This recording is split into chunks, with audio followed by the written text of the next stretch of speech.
Audiobook Know Yourself and Become Wealthy by Tembo. Chapter 3 Understanding Your Beginning. You will now embark on a profound journey of self-discovery as we delve into the origins of your existence. In this chapter, we will explore the concept of beginning from a perspective that transcends mere chronological time. We will unravel the layers of your being to uncover the essence of your true origin and illuminate the path to self-realization. Prepare to embark on a transformative exploration of your past, present, and future as we unlock the secrets of your beginning. Man's search for meaning delves into the profound questions of self-awareness, desire, and the ultimate quest for fulfillment. Do you know who you are? Do you know what you really want? Do you know how you can create, manifest, and get anything that you want? When you do, you will stop searching. All pursuits and every search for meaning end up being searches for God.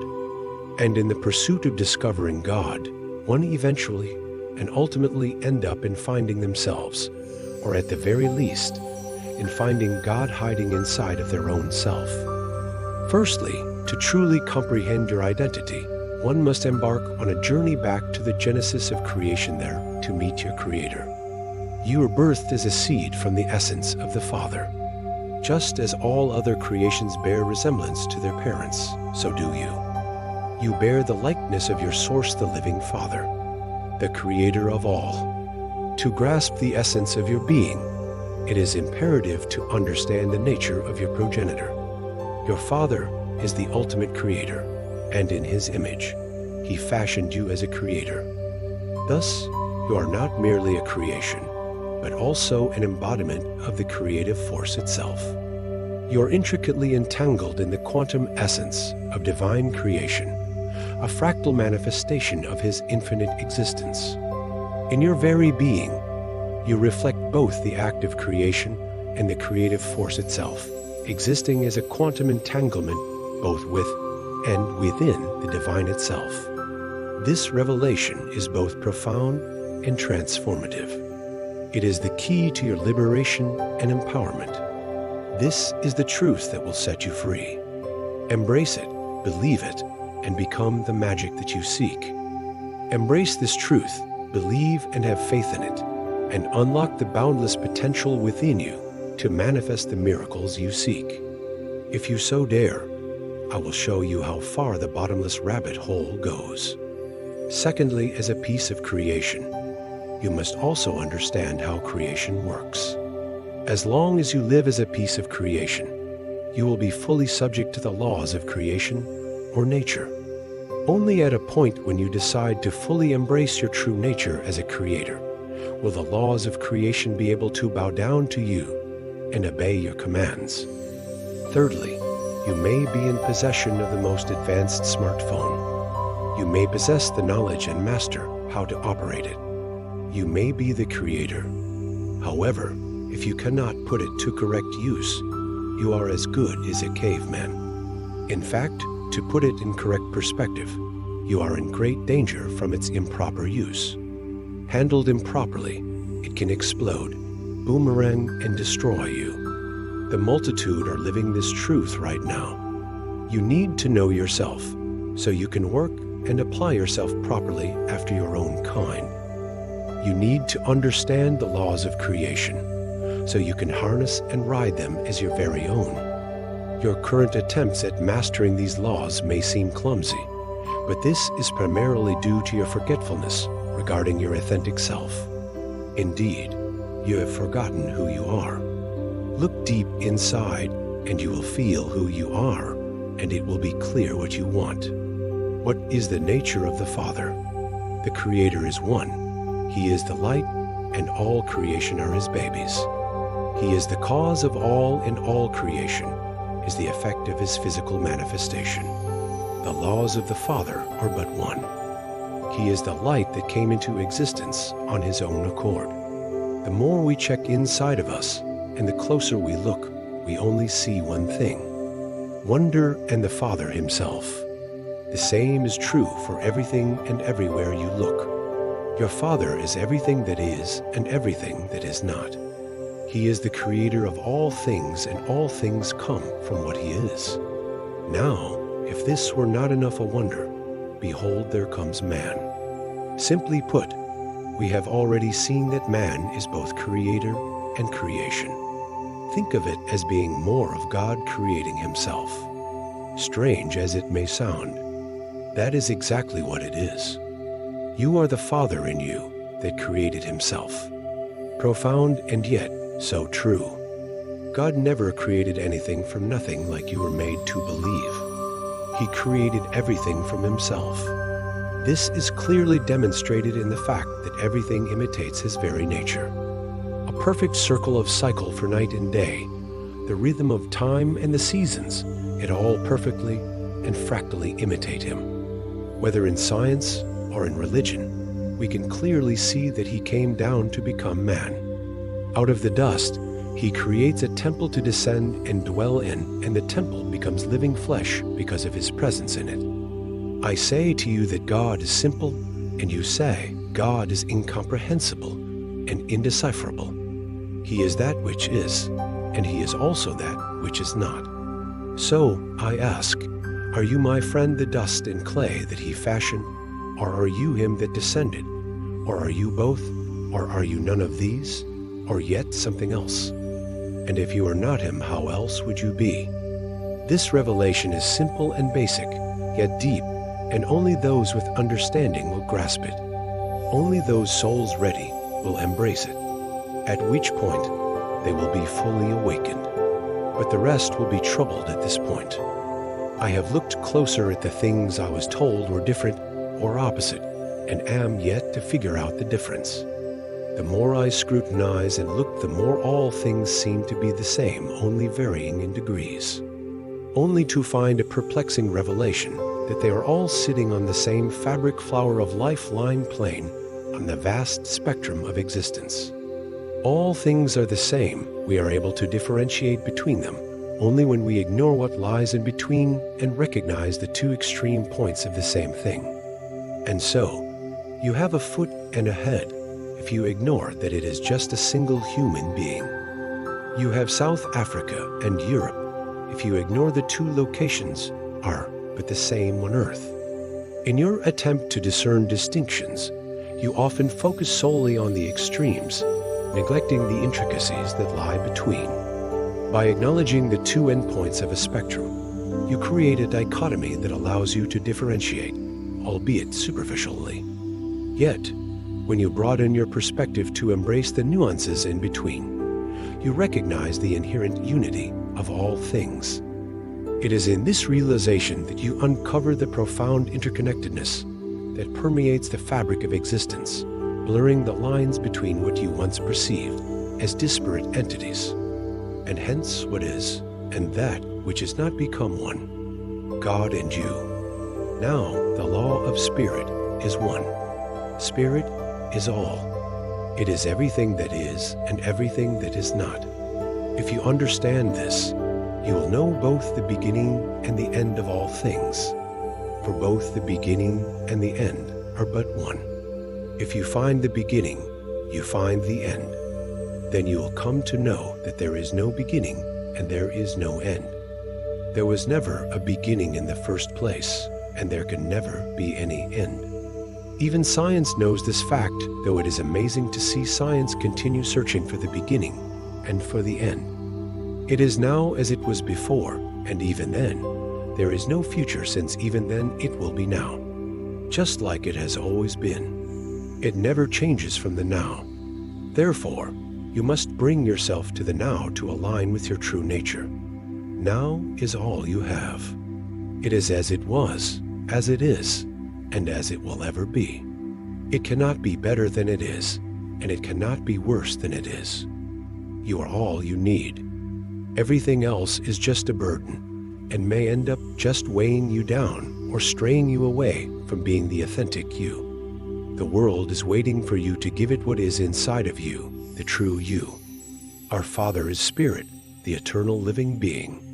He is the only one living being, and everything else are just parts and cells of him, the gigantic living organism. Yeshua said, "It is I who am the light which is above them all. It is I who am the all. From me did the all come forth, and unto me did the all extend. Split a piece of wood, and I am there. Lift up the stone, and you will find me there." God is part of every creation. He is inside of everything that is, and that which is not yet. And everything is inside of him. God is you, and you are inside of him. Although you are part of every creation, yet it is you who is above them all. You are both a drop in the ocean, and the whole ocean in a drop. To put it into precise perspective, you are a drop in the vast ocean that is the whole ocean separated from the ocean, but yet still inside the ocean. You are the marvel that is beyond marvel. To state that you are human with a living spirit is not just a gross misconception that you have been made to believe. It is a gross understatement to the scorn of who you truly are. Son of man, Son of God, wake up. You are the spirit itself, only temporarily trapped in the physical body. You must understand that you are spiritual beings having human experiences. You are not human beings with spiritual experiences like the multitude are made to believe or choose to believe. This distinction is very important, as you will learn later on. This explains why you have all this restlessness and the unending urge to expand and escape. You are more, and you are limitless. You cannot be contained in dimensions of mass, volume, space, and time. For mass and volume themselves are but both empty, and time is only an illusion of now and thus is not. No one needs to tell you this. You already feel it all the time. Sounds familiar? But will God in very deed dwell with men on the earth? Behold, heaven and the heaven of heavens cannot contain thee. How much less this house which I have built? My mother is obsessed in an African myth. A human being is like an elephant. According to this legend, different parts of the African elephant are said to contain the tastes of all the other animals on the planet, including human flesh. This analogy suggests that the human being embodies everything it is self-sustaining and capable of withstanding and integrating a myriad of experiences. This profound metaphor highlights the inherent resilience and resourcefulness of the human body and spirit. The legend also advises that when consuming an elephant, one should identify and discard portions representing inedible animals and only consume those deemed fit for consumption. This myth serves as a powerful metaphor for understanding the nature of human beings. Just as the elephant's meat is thought to embody the essence of all other animals, humans, too, are believed to contain a vast and diverse range of attributes and potentials. The comparison suggests that the human body, with its incredible resilience and complexity, is capable of absorbing and integrating a multitude of experiences and influences. In this context, the myth illustrates that humans are like elephants in their capacity to process and adapt to diverse experiences. Just as one must discern which parts of the elephant to eat and which to discard, individuals must navigate their lives with discernment, choosing what nurtures and benefits them while avoiding what is harmful or detrimental. This process of discernment and self-care emphasizes the importance of understanding and respecting one's own nature, acknowledging the vast potential within, and making conscious choices to align with one's highest good.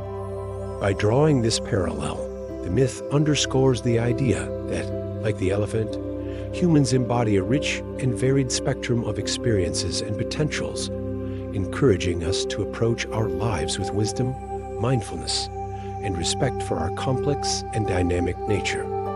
You are the infinity mirror. You are the seed out of the Father. The power of a seed can be demonstrated in this, that you only need a single mustard seed, and you will be more than good to fill the whole earth with mustard plants, because the seed carries his nature. When it falls on prepared soil, it remembers who it is, and it expands without limit, and with perfect repose and flow. The nature of the Father is the repose of love and harmony. He is living because he moves in harmony up and down in perfect tune. Therefore, he can experience himself more and without limit. The waves mimic him. They rise and fall in perfect rhythm of seemingly chaos. The music is his nature, and you are it and full of vibes and tunes. Therefore, to rise and fall is the law that expresses you best, for without this no experience is possible. There would be no good and no success. Enjoy and ride problems, challenges, and tribulations because they are for your exploratory and experiential gain. When the sun does rise and light rules, you must savor those moments. And when the sun fall in darkness and the night takes over and blankets the world, it is yet perfect for you to enjoy. Learn to find contentment in it all. The intensity of the darkness will mirror and predict the brightness of the day to follow. Yes, it is true. The depth of the darkness foreshadows the brilliance of the forthcoming day.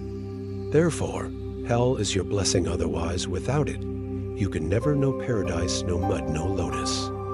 You are destined to build an interstellar civilization out of mud.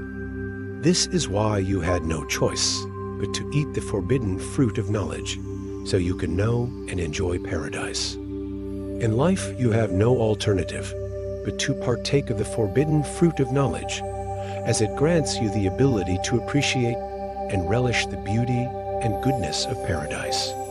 No wonder true knowledge is the enemy of religion. To attain and enjoy that which you desire will require experiencing and attaining that which you do not desire. It is the contrast of interplays between two opposites of, but the same plane that creates the gap that makes the richness of your experiences possible. If you have one without the other, there will be no experience for you. If you uncreate hell, you will be doomed, because the significance of paradise won't be there either. If you understand and embrace this truth and revelation, you will be liberated. You will offer gratitude and deeper appreciation for the complexities of human life and why you conspired with your Father to make it so. There is a good reason why the night corresponds perfectly well harmoniously with the day, the sun with the moon. It is not because the darkness of the night is evil and the light of the day is righteous. It is because both are for the glory of your living Father. If you understand this, you are on the highway leading home. There is no God than he who dwells inside of you. Seek ye him. You will not find Christ anywhere outside than the one who lives inside of you. Seek you him, and you will find yourself. If you find the Father, you will have found the Son, and thus indeed yourself. Look within, for the divine resides in you, and you are it. All you need is to wake up and remember. Don't let anyone mislead you. God is eternal, and God is perfect. Would it make any sense for a perfect and immortal God to create something like a copy of himself, only for it to be flawed, imperfect, vulnerable, susceptible to corruption of sin and decay, and mortal, bound to perish?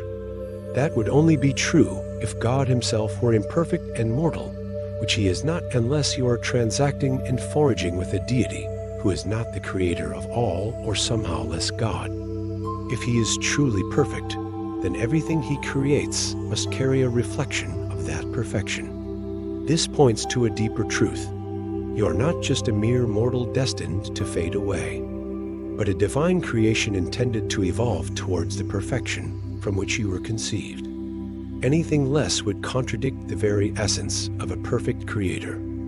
The relentless vortex of the black hole draws you in, while creation and light propel you forward into expansion, running away from yourself into yourself, and you wonder why. Strange. So, before light became itself, it was darkness. Before you became light, you were darkness. And before movement became motion, it was a repose. Therefore, remember this truth, that darkness is peace and light can bring chaos. No wonder we sleep and rest when it is dark, but sojourn about when light rules. Again, no one can stand and gaze into light more, so the brighter it gets. Light is responsible for illusions and images. Without light, the matrix cannot form and has no power to veil you. When light became into being, all confusion was unleashed. There is no rest with light.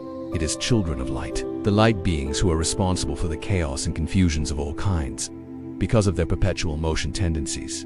Does this sound familiar? Do not think that I have come to bring peace to the earth. I have not come to bring peace, but a sword. I have come to bring fire on the earth. Do you think I came to bring peace on earth? No, I tell you, but division. When you cease your forward push, darkness beckons, and in that moment, you agitate. The day you come to remember, you will realize that the darkness is not a separate entity but your own kin, still dwelling in a raw state of repose that you consider less than good. When the day comes for you to remember your true essence, you will find inner peace and reconciliation with both yourself and your brethren. You will comprehend that your brother is in fact a true entanglement copy of your own being. No longer will you run from or shun the darkness, for it is an intrinsic part of who you are that you should learn how to embrace. Understand this, you do not have to become darkness, but rather you must accept it with unconditional love as being your own and commit not to judge it. If you judge it and withhold your unconditional love from it, your own progress and light will be unnecessarily delayed. When you embrace your own, you will become more. As you embrace your true self and unite with all that you are, you will experience an ever-expanding sense of joy.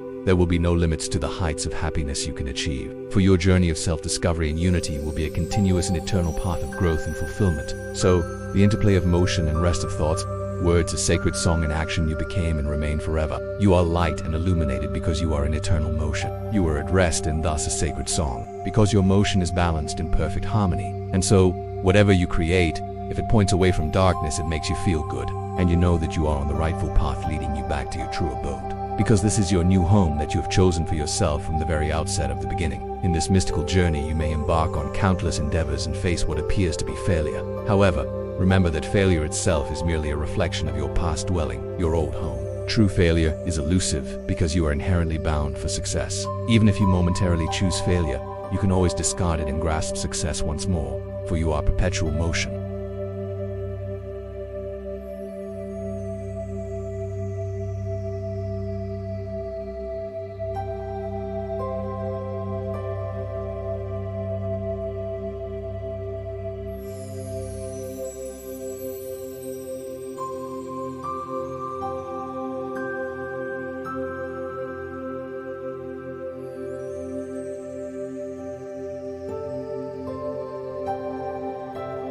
So, embrace it that the truth is that you can be killed to kill yourself and die, but yet you can never die. Even when your physical vessel succumbs to destruction, your essence persists eternally. While the specifics of how you persist beyond the death and dissolution of your temporal body can be debated, the undeniable truth is your enduring existence. You live for forever. You are eternal. You are destined for eternal life. A reality that has always been and always will be an unending dance of motion and rest, perpetually balanced in timeless and eternal harmony. Spirit moves, increases, and changes, but yet remains the same. When the veil of forgetfulness lifts off your face, you will recognize that you are indeed the offspring of the divine. Sons and daughters of humanity, awaken, for you are the children of God.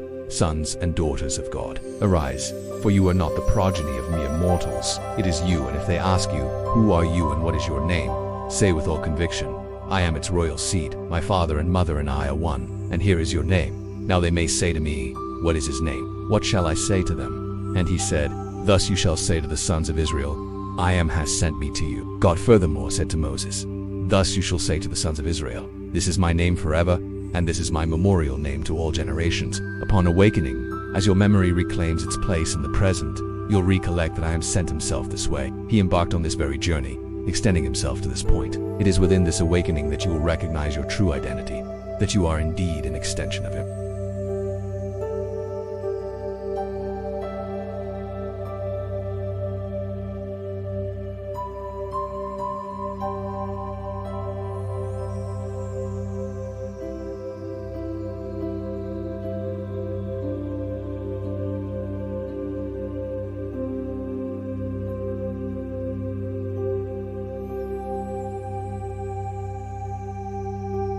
You know everything but make yourself look like a fool by first forgetting it all before reclaiming it back. You leave behind your highest throne of your glory to take up the empty temple of dust, dumping yourself to the lowest level just to experience and know yourself better.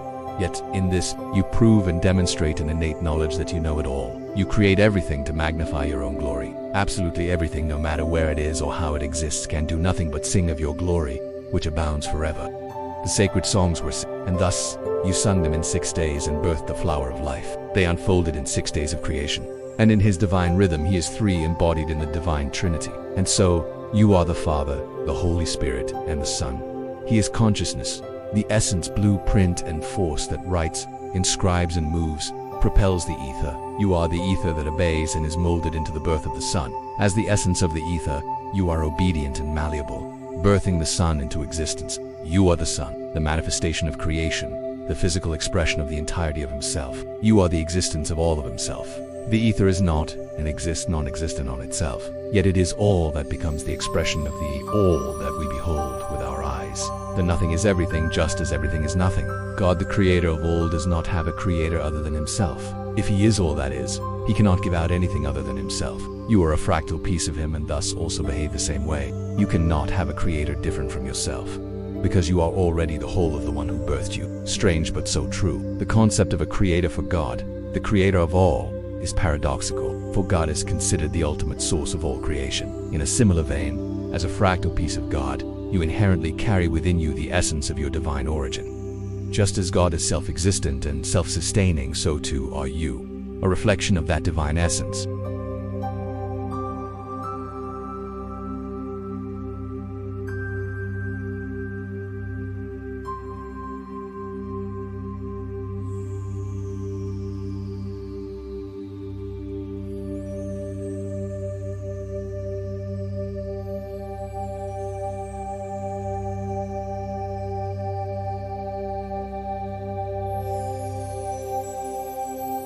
But here's what makes it truly special. This isn't just one book. It has many layers.